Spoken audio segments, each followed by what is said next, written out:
Konstruksi bangunan terdiri dari komponen-komponen yang saling berhubungan antara satu dengan lainnya.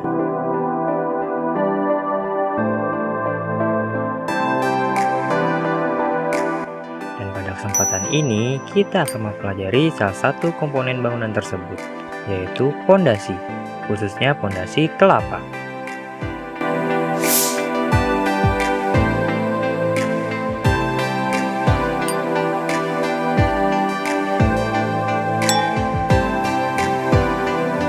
Pondasi adalah suatu bagian dari konstruksi bangunan yang berfungsi untuk menempatkan bangunan dan meneruskan beban yang disalurkan dari struktur atas ke tanah dasar pondasi yang cukup kuat menahannya, tanpa terjadinya penurunan pada sistem strukturnya.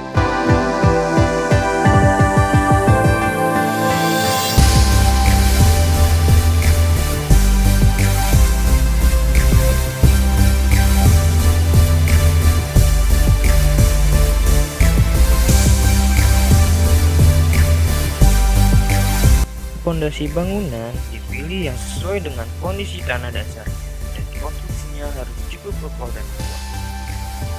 Selain ditentukan oleh faktor-faktor teknis, sistem dan konstruksi pondasi juga dipilih yang ekonomis. Adapun yang mempengaruhi besarnya biaya pembuatan pondasi antara lain galian tanah, pengeringan lubang pondasi, pemancangan tiang, harga bahan, pengangkutan, dan upah kerja. Adapun jenis-jenis pondasi dapat dikategorikan menjadi dua macam, yaitu pondasi dangkal dan juga pondasi dalam. Pondasi dalam adalah pondasi yang meneruskan beban bangunan ke tanah keras atau batu yang terletak jauh dari permukaan.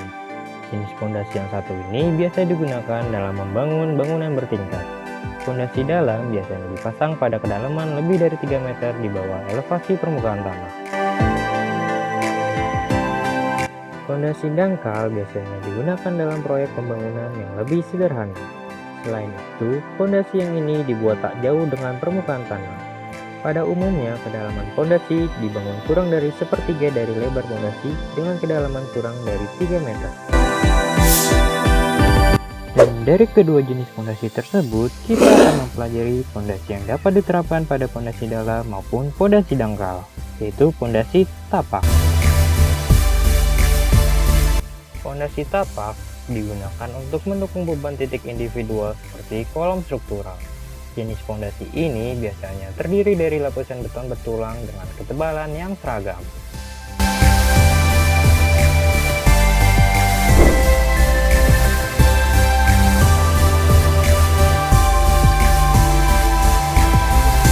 Sebelum masuk dalam inti prosedur utama dari pemasangan pondasi tapak, perencanaan pembangunan adalah hal yang pertama dilakukan untuk mengetahui titik pondasi pada bangunan yang akan direncanakan.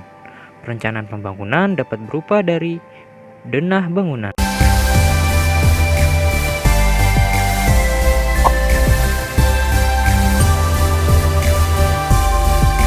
Selanjutnya adalah survei lahan.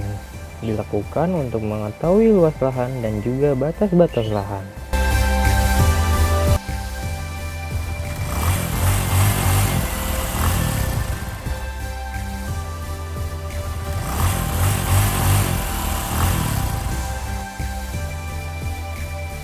Pembersihan lahan yang dilakukan untuk membersihkan lahan dari sampah atau benda-benda yang mengganggu di lingkungan proyek. Selanjutnya adalah pekerjaan pemasangan groove length yang berfungsi untuk mendapatkan titik-titik bangunan yang diperlukan sesuai dengan hasil pengukuran.